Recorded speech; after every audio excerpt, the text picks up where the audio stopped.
A brand new observatory is opening with insane cosmic insights. The great SpaceX Massey rebuild is underway. What's the plan for Starship from here on? We have some exclusive insider information to shed some light. Another round of Falcon 9 launches has taken off and Kuiper is slowly coming together.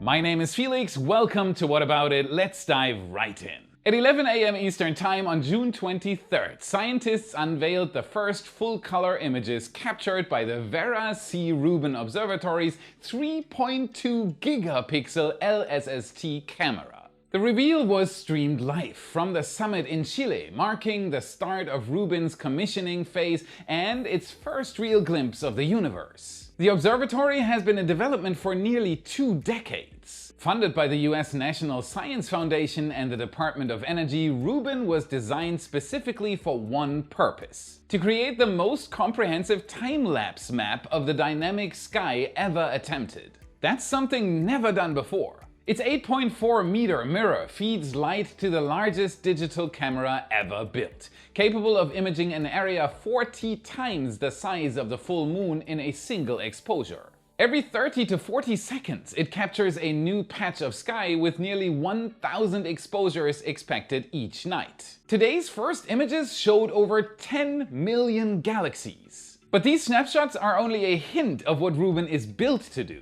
Unlike other telescopes that focus on one target at a time, Rubin is built to scan the entire southern sky every few nights for 10 years straight. Most current observatories are built for deep, narrow views. Something like this. This is great for studying distant galaxies or exoplanets, but not ideal for wide-field sky monitoring. Rubin flips that. It's designed for speed, scale, and repetition. Rather than staring at one small patch of sky, it creates a time-lapse of the whole sky. Its software is designed to detect changes like new asteroids, distant supernovae, or other sudden brightening events and issue automated alerts within 60 seconds. Over the course of the next decade, Rubin is expected to map over 20 billion galaxies, discover up to 1.4 million solar system objects per year, and track thousands of fast-moving or unexpected events in near real time. The data it collects will be crucial for studying dark matter, dark energy, gravitational lensing, and the structure of the cosmos itself. On top of that, it will give us an incredible early warning system on anything that could impact you. I mean, us. So while today's images are a milestone, they are just a glimpse of what's to come. During just 10 hours of early observations, the Vera-C Rubin Observatory detected over 2,100 previously unknown asteroids, including 7 near-Earth objects. In 10 hours! That's more new discoveries in a single night than some entire sky surveys found in months. The detections came from the observatory's massive camera aimed at wide swaths of the southern sky. Even before full science operations began, Rubin was already outperforming many past efforts to track small bodies in the solar system. Until now, most asteroid surveys relied on narrow field telescopes and time-consuming manual processing. Finding new objects meant slowly scanning one patch of sky at a time, then cross-checking days or weeks of images to confirm movement. These telescopes were built for something other than to monitor large areas of the sky. Rubin changes that completely. It captures huge portions of the sky in a single exposure and revisits them often, which allows for fast, automated tracking of moving objects. Once fully operational, Rubin could discover tens of millions of new asteroids and up to 100,000 near-Earth objects. I mean, how crowded is it up there? This kind of capability is essential, not just for understanding how our solar system formed, but for planetary defense. The faster we can find and track potentially hazardous asteroids, the more time we have to respond if one ever heads our way. This makes it less about targeting one object and more about building a dynamic map of the universe, something no other telescope on Earth can do at this scale. Rubin has officially opened its eyes, and what comes next is a nightly stream of sky-wide data that could transform our understanding of the universe. And more options are coming online to get to those asteroids. Stoke Space is making major progress at Launch Complex 14 in Florida, where the subgrade flame trench is now nearing completion. This system will help safely deflect exhaust from future full-scale engine tests. Construction on their new launch tower is also underway, and currently the company looks poised to launch in the next 6 to 12 months. Go Nova! LC-14 is the same historic pad where John Glenn launched aboard Friendship 7 in 1962, becoming the first American to orbit the Earth with 3 full laps around the planet. I visited it in 2020 when it was still unchanged. Unforgettable memories. Now, over 60 years after John Glenn, Stoke Space is preparing to launch its fully reusable Nova rocket from the very same site. On the hardware side, Stoke has now completed over 53,000 seconds of hot fire testing on their Andromeda upper stage thrusters, working through 43 design iterations to finalize the configuration for flight. These milestones matter because Stoke is developing a fully reusable medium lift rocket. I know you hear this a lot from me, but in fact they are one of only 2 teams currently and actively working on fully reusable launch hardware.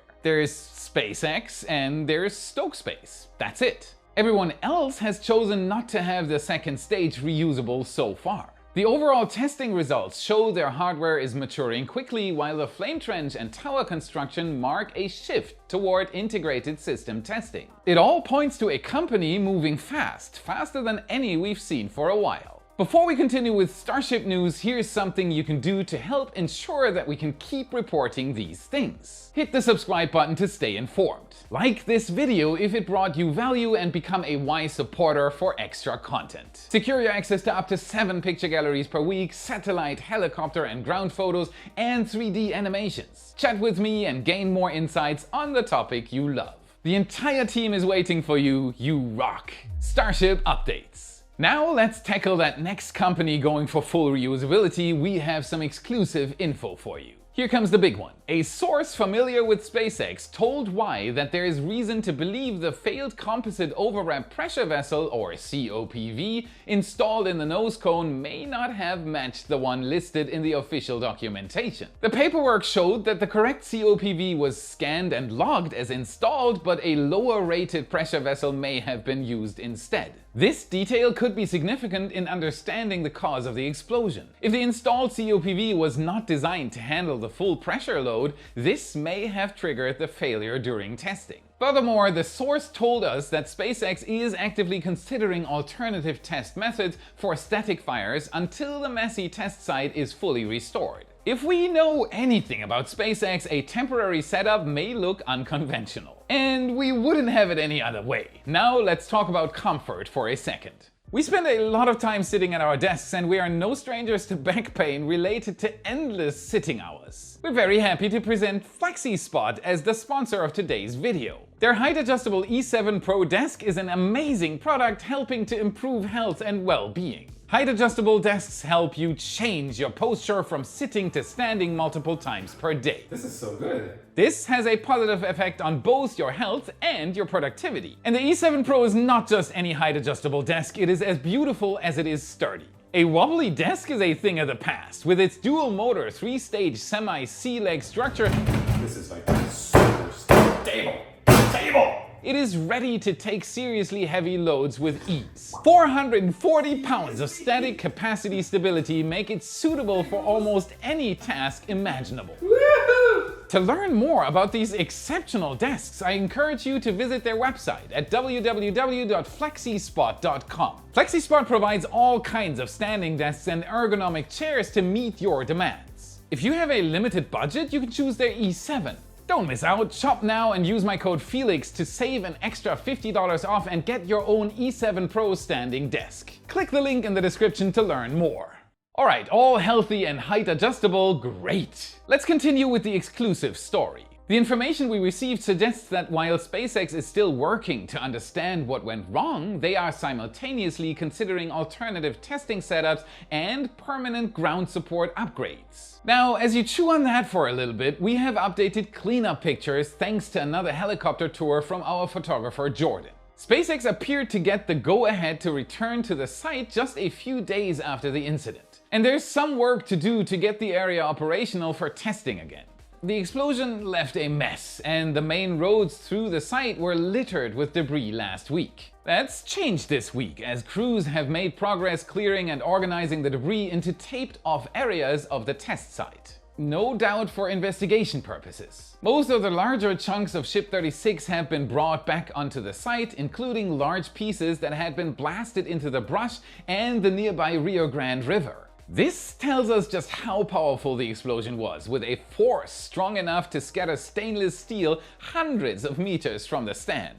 The heavily damaged area near the methane ground support equipment and large liquid oxygen tanks are still mostly untouched, and the destroyed machinery is still in mostly the same condition as before. Again, very likely for investigation purposes. These are essential parts of the test stand's fueling system, so any repairs here will need to be careful and precise. The destroyed methane condensers are also still in largely the same position as before, but the area around has been cleaned and organized, with most of the scattered Starship debris pushed towards the edge of the site. The burned storage tent on the north side is still in the same condition, but crews opted not to tear it down completely yet. While the process will likely take at least 6 to 8 weeks to fully get the site back operational again, SpaceX has made it possible for heavy equipment to get in where large repairs are necessary. There will be several obvious indicators for SpaceX finishing its investigation work. First, we'll look for deliveries of replacement parts. Second, more workers should be surging to Massey's to help get it installed. There are at least 2 cranes at the site that weren't there before, and it appears their primary purpose, at least so far, was to gather up large sections of Ship 36. These will likely be hauled off for scrap, but teams will want to analyze them first. Studying the remains could help SpaceX understand exactly what went wrong during the static fire test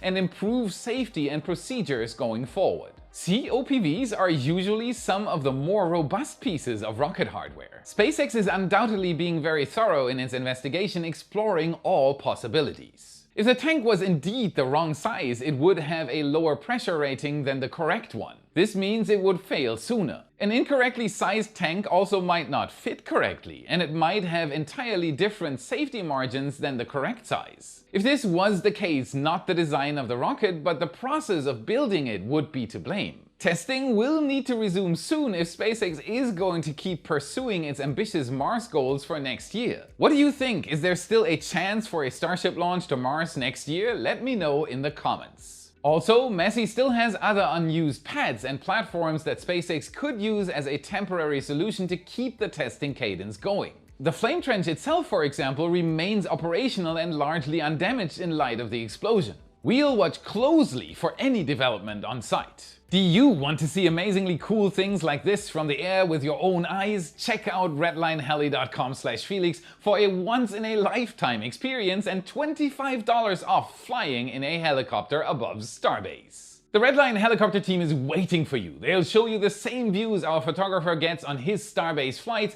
Give it a try. All this information from Starbase puts the next news in a very different light. Jordan has helped verify something we saw from Starship Gazer earlier this week. At the Sanchez build site at Starbase, there is a new piece of infrastructure. A water-cooled flame bucket top ridge piece. At first glance, it looks like the arched roof of some industrial shelter, but this is actually a critical part of SpaceX's new flame deflector system, like the one at the newly built Pad 2. It's designed to sit above the trench beneath the launch mount, shielding the structure and helping redirect the violent exhaust plume from Starship's 33 Raptor engines. That's the piece that takes the most force. That checkered surface likely holds embedded channels or tiles for active water cooling, which are vital for absorbing the extreme heat and acoustic force during ignition. This kind of hardware tells us just how serious SpaceX is about reusability at the pad level. Instead of rebuilding between launches, they are working toward a system that can take the beating and come back for more.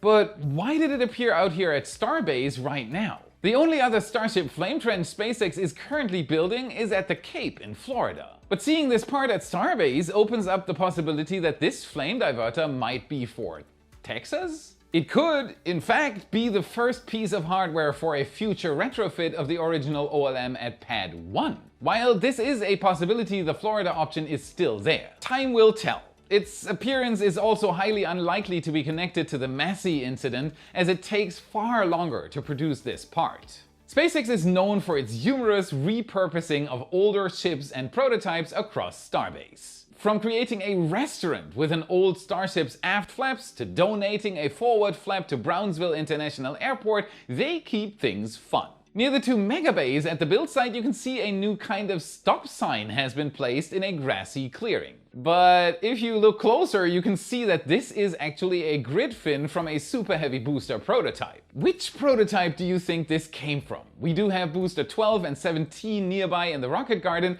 and while booster 12 still has all of its grid fins, booster 17 does not. And for anybody out there thinking about it, please do not steal this sign.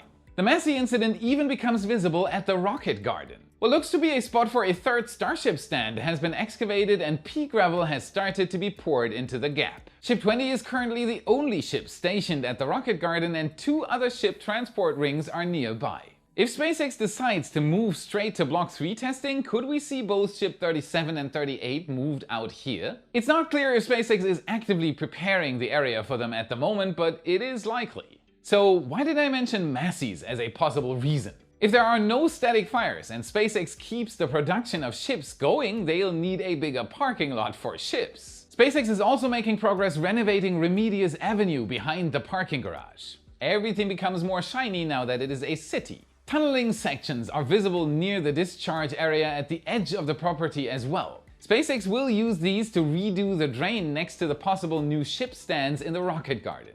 More and more pea gravel has been spread on top of tarps at the Gigabay site, and heavy rollers are currently grading the final untarped areas. The base is nearly completely covered, and we are already seeing rebar on site, which means the next step is close. The sheet pile driver is still on site, and crews were spotted working on some rebar columns in the pathway between Star Factory and the Gigabay footprint. Rocket Roundup.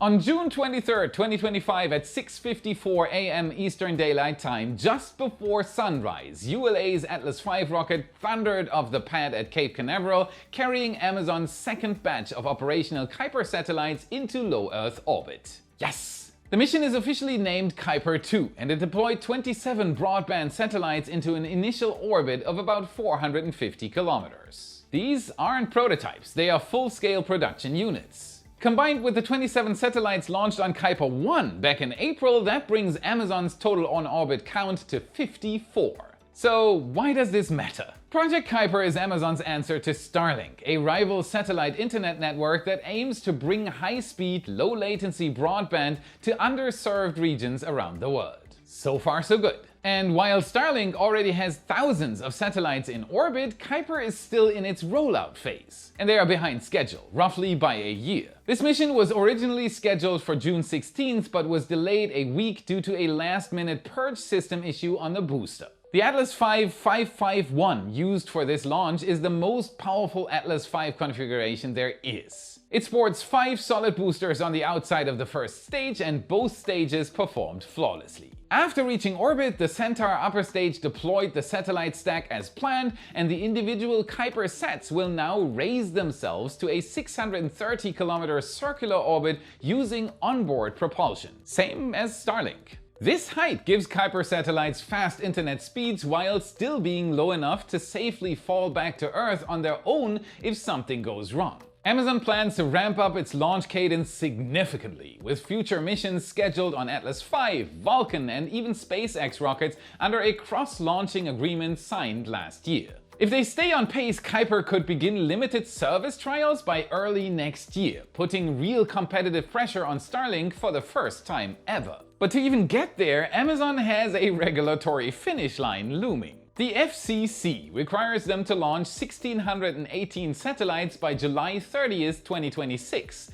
That is half the planned constellation. With only 54 deployed so far, they'll still need to get 1,564 more into orbit over the next 57 weeks. That breaks down to about 27.4 satellites per week, every single week until the deadline.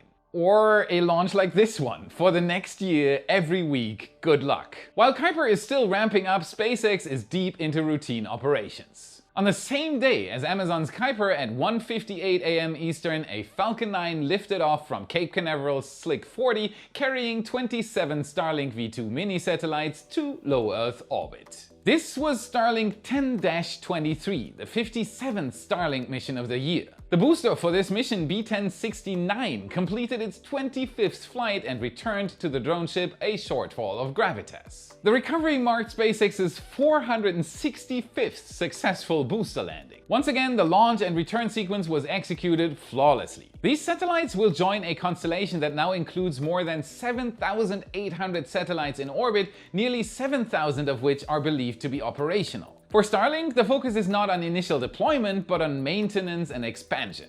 With multiple launches scheduled per week, the cadence is steady and well practiced. Another Starlink launch should have happened by the time you're watching this. Axiom 4 finally launched from Kennedy Space Center, carrying 4 private astronauts to the International Space Station aboard a SpaceX Crew Dragon. This marked Axiom Space's 4th commercial mission to the station, and it continued its efforts to open low Earth orbit to a wider range of international partners. The launch was delayed twice. First, due to a Falcon 9 propellant leak, and then because of an air leak inside the station's Russian Zvezda module. We reported on this serious situation last week. NASA approved the mission only after the leak was sealed and pressure levels were confirmed stable, ensuring crew safety before proceeding. Here's hoping for 2 things. 1, no more leaks on board the ISS, and 2, let's get those new space stations built. And fast. That's it for today. Before watching the bloopers, remember to smash that like button. Subscribe for more. This is what fuels the algorithm, and this is how you can help us for free. Check out our epic shirts in your favorite Space Nerd store. A new Raptor design and our Flight 9 shirt are both up. Link is in the description and in the card you should see now. And if you want to learn more, watch this video next to continue your journey. Thank you so much for watching, and I'll see you again in the next episode. Discover up to 4 gazillion. CO Pee-wee, Pee-wee, the Pee-wee, the CO Pee-wee. Unlikely.